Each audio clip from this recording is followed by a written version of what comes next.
So this was Ryan taking black and David taking white.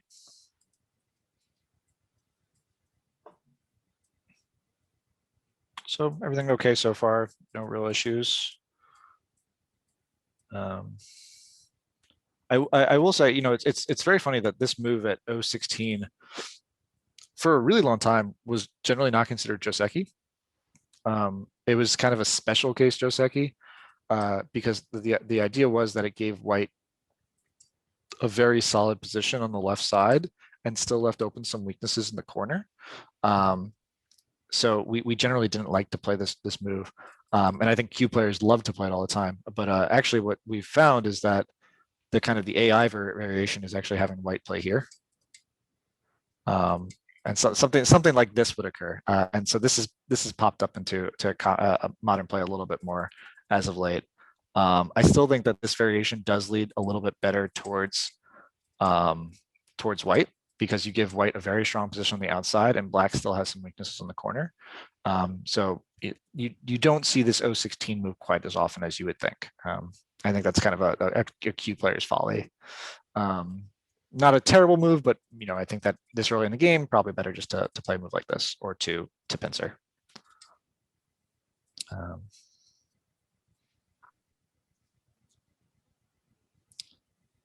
You definitely want to Atari here first. That this is definitely a mistake in Joseki. So you're going to want to get this move in, but this is Sente.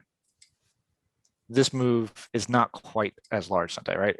Imagine if white gets to play here and black plays here, you still owe a move on the outside, but now black is your white's taking your entire corner.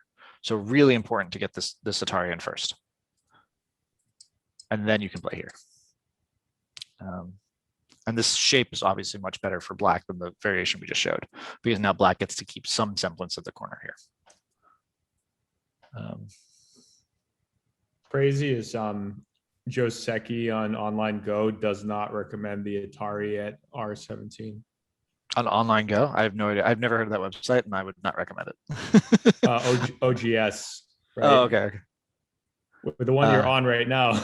It's saying to play N15. Or is this variation just not considered Joseki? Well, it's facing the other way, but yeah, it is saying to bend around. Yeah, that's definitely a mistake. Yeah, you should correct them. They're mostly free dons. I mean, and it's clear, right? Because if you make this Atari, right, and you come and play here, excuse me, you now have a cutting point here, and white's gotten more territory in the corner.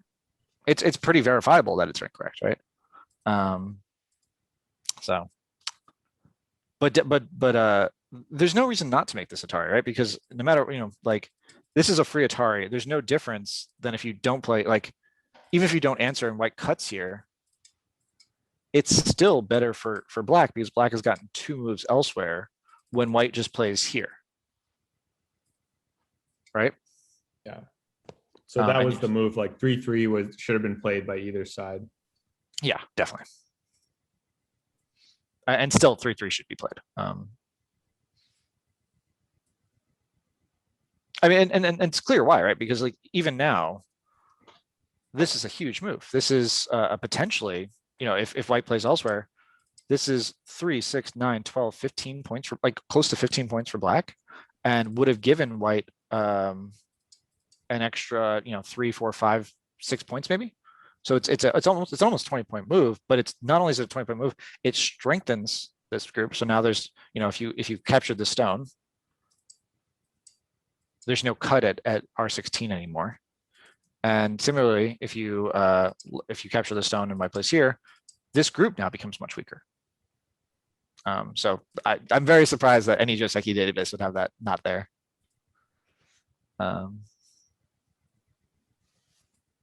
So yeah, I'm going to say every move right now should be at R17.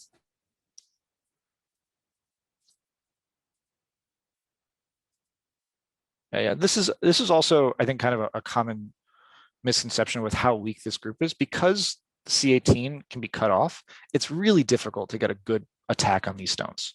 And the other thing is, black can come out, right? So actually attacking these stones is going to be pretty tough. And so when you play this move, it's no less of an attack and more of a territory move. But if we're looking for territory moves, obviously we're going to be looking at R17, or what we're going to be looking at is an actual corner move, something like Q4.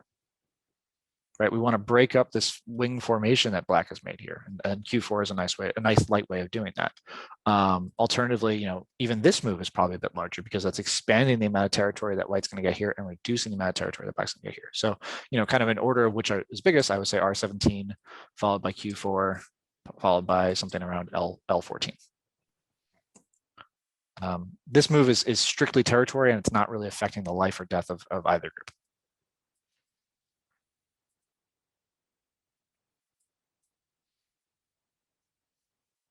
Yeah, this is such a huge move. Again, with the exception of R17, protecting this, making this double wing formation, this is mapping out a huge chunk of territory. And when you look at white's territory that it got with these two moves, it's not that much. And not only is it not that much, it also, the addition of this D13 move really weakens the strength of this group over here. So definitely it's, I would say white's at a disadvantage right now. Of course, white gets this move, so maybe I'll take that back, but this is just such a huge move. It's threatening. It's scenting because if black plays elsewhere, this takes away all of black's territory here. So it's such a large move.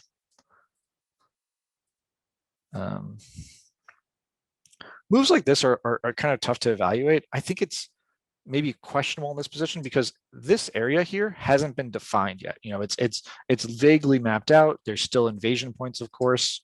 And for that reason, once you start playing moves like this, you've now basically solidified black's territory here. And so the question becomes, is your territory bigger than black's territory here? And I think the answer is very clearly no. You still owe another move here, and black is ahead in the race here. So for that reason, I don't think that this J4 move is the best. I would probably, I would be more inclined to play something like this, so that you're not actively making black stronger. So maybe black plays here, and then you can play here and reduce the influence here. And this group is less strong than it would have otherwise been. Alternatively, you can, play some sort of light move here to try to threaten to break in. So those are kind of my alternatives. A shoulder hit kind of, it's almost an attachment, so it sort of draws the sector line there. Yeah, imagine like, I don't know if I'll be able to do it well, but imagine if this stone was at K4 instead, right? If this K3 stone was at K4, would you attach? Probably not, right? No. If and then black, let's say the one stone was played first, and the one stone, black responded with K3. This looks like a pretty good result for black, right? Because now you've solidified this weakness that was here before. Right. So yeah, and kind of using Tawari to figure out, okay, these stones don't work well together. Mm-hmm. Okay. But even this is fine too. I don't think there's any issue with this. Playing something like this is fine. Or probably white would jump here. Something like this is still a great result for black. It's a lot of territory, a lot more strength here, and white didn't really get very much. So I think your variation might have actually been better than mine, or Ryan's variation was better than mine. I still think the focus should probably be on this area here, because if white chooses to jump out here, then you can cut these stones off.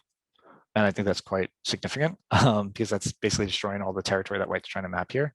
So coming in and invading here is probably a little bit poorly timed, because what you don't want to have happen is white plays here, maps out this area here, and still has an attack at N3 or something like that later on. And it's not like this is a particularly severe move, right? It's something that white can choose to ignore. So yeah, these moves I would say are a little bit questionable right now. So it's an interesting move. So it's actually not clear that black wants to play this move. Any idea why?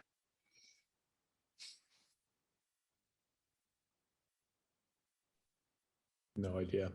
So there's an attachment here later on that black might want to consider. But by playing here, you've gotten rid of that attachment. And so black being able to break in through territory this way is not something that black necessarily wants to give up right now. So if I were black, what I would probably be doing is trying to build shape. And maybe come up something like this, so that I have this move later on if I so choose to use it. And this move is important because if white seals black in, it's possible that black could put under attack. If black ignores for too long, this group could come under attack, right? So it's not clear that black wants to be fully surrounded and wants to give up all that aji. So something like this might be a nice alternative. And Do you think that like G9 was sort of bad direction of play? Because if by attacking it, white builds up center influence, then white can invade on the right easier. I just don't think it's big enough right now. I don't know if the right direction of play is the right word. I think that for me, the big move is, something down here where you can attack these two stones. And then if, white comes back and plays here, this is building up territory in the right way because it's also reducing how much white's going to get here. It's expanding how much black's getting down here. It's working with this vector line.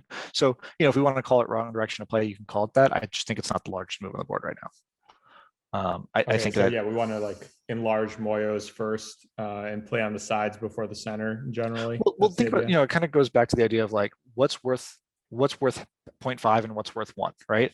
This move here, this is a reduction move. This is worth 0.5. This is not going to expand black's territory. It's not going to do anything. It's just reducing white. What about this move?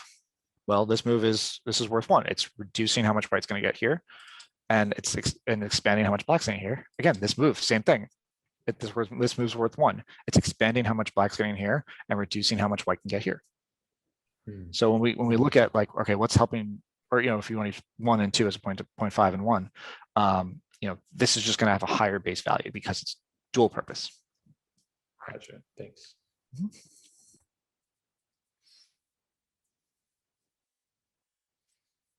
And then, I don't even know if I would attack this as white right now because it's unclear what direction you want to attack it from, right? If I were white here, I would just say, what, take this territory. I'm just gonna come back. If this is the variation, right? I feel much better now with this stone, and I can say, okay, well, let me expand my territory here, and by virtue of expanding the territory here, start to build up an attack here. Attacking so directly is not quite clear, which direction you want to push it, right? Whether you want to push from this direction or push from this direction, right? It's not clear yet which way you want to push because, black has some strength here. Black has some strength here. It makes sense to push from this right now, right? If you pushed here, black has strength over here.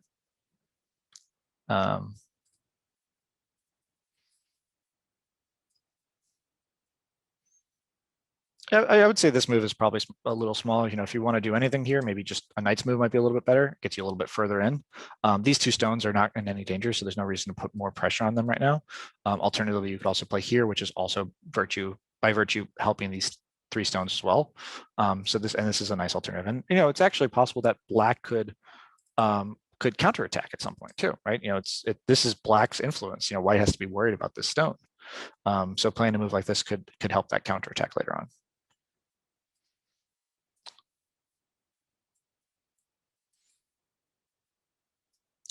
I would say this move it's not small, right? It's helping to expand this area, but you want to do that on a larger scale if you can.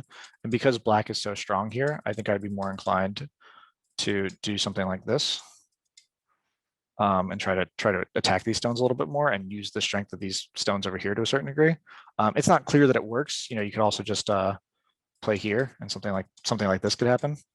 But when you have such a strong black group here, just taking territory might not be enough.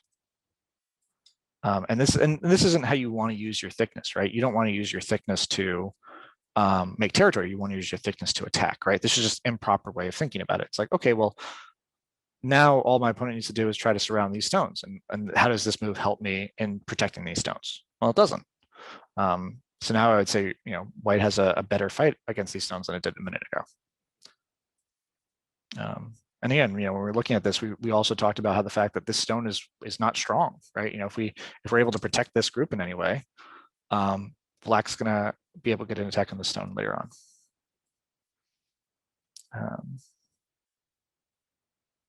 So this is an okay move by white. It's threatening to come and invade here.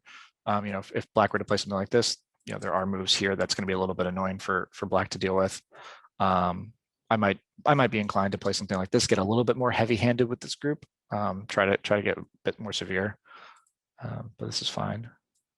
And I think a move like this is too passive, right? You're using your thickness to get territory. That's just not what you want to do. You want to use your thickness to attack, and by attacking you get territory. So realistically, what you want to have happen is have your opponent, invade in here, and you just get to push them into your thickness.